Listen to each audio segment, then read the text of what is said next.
ትራምፕ ከቻይና የተስፋ መግለጫ በኋላ ትሩዝ በተሰኘው ማኅበራዊ ሚዲያቸው ያሰፈሩት መልእክት ተስፋው ላይ ቀዝቃዛ ውሃ ቸልሶበታል። የትኛውም ምርት ከታሪፍ ነፃ ለመሆኑን ገልጸው ስማርትፎንና ላፕቶፖች እንደዚሁም ሌሎች የኤሌክትሮኒክስ ምርቶችም ከአጸፌታ ታሪፎቹ በፊት የነበረው የ20 በመቶ ታሪፍ ይሠራባቸዋል ብለዋል። ብዙም ሳይቆይ ለእነሱም በተለየ የሚወጣ የአጸፌታ ታሪፍ ሰለባ እንደሚሆኑ አስገንዝበዋል። የየትኞቹም ሀገራት ታጋች አንሆንም፣ በተለይም ቻይናን የመሰሉ ባላጋራ የንግድ አገራት ብለዋል። ትራምፕ ኤርፎርስ ዋን ተብሎ በሚታወቀው ፕሬዝደንታዊ አውሮፕላናቸው ውስጥ አብረዋቸው ለተጓዙ ጋዜጠኞች በሰጡት ቃለ ምልልስ በሚቀጥለው ሳምንት በሴሚ ኮንዳክተርስ ላይ አዲስ ታሪፎች እንደሚጥሉ አስታውቀዋል። አልጀዚራ እንደዘገበው የአሜሪካ የንግድ ሚኒስትር ሃዋርድ ሉትኒክ ብዙዎቹ ቻይና ውስጥ የሚመረቱ የከፍተኛ ቴክኖሎጂ ምርቶች ላይ የተደረገው የአጸፌታ ታሪፍ ነጻነት ጊዜያዊ እንደሆነና ሴሚኮንዳክተሮች ላይ በሳምንት ጊዜ ውስጥ አዲስ ታሪፎች ይጣላሉ ብለዋል። ዋይት ሃውስ ዓርብ ዕለት ለአሜሪካ የጉምሩክና የድንበር ቁጥጥር መሥሪያ ቤቶች የከፍተኛ ቴክኖሎጂ ምርት ምድቦች በሚል ርዕስ ስር 20 የዕቃ አይነቶችን ከአጸፌታ ታሪፍ ነፃ አውጥቷቸዋል።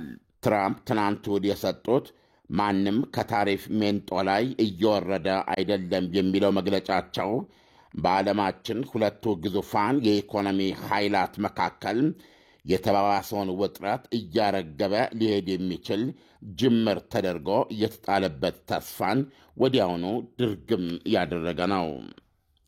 ዓርብ ዕለት የተሰማውን ቸሮሬ በ48 ሰዓት ልዩነት ዶናልድ ትራምፕ በዚህ ሁኔታ የማይቀጥልና በሳምንት ጊዜ ውስጥ ሌላ ታሪፍ የሚጣልበት መሆኑን መግለጻቸውን በዓለም ንግድ ላይ የተፈጠረውን እርግጠኛነት ማጣትና የገንዘብ ገበያዎችን መተማመን ያሳጣውን አባዜ ይበልጥ ያጠናከረ ሆኗል።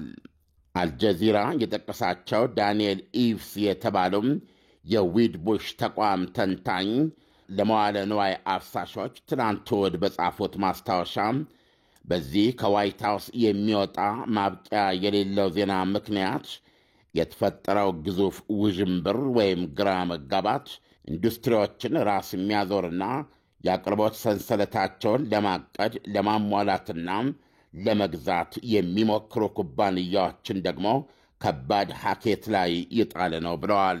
ትራምፕ በአብዛኛው የዓለም ሀገራት ላይ ኤፕሪል 9 ቀን በኢትዮጵያ አቆጣጠር ሚያዝያ 1 ቀን ተግባራዊ ማድረግ የጀመሩት የታሪፍ እርምጃቸው ወይም ዘመቻቸውን በ14 ሰዓታት ውስጥ ለማቋረጥ መገደዳቸውንና ለ3 ወር ማራዘማቸው የሚታወቅ ነው።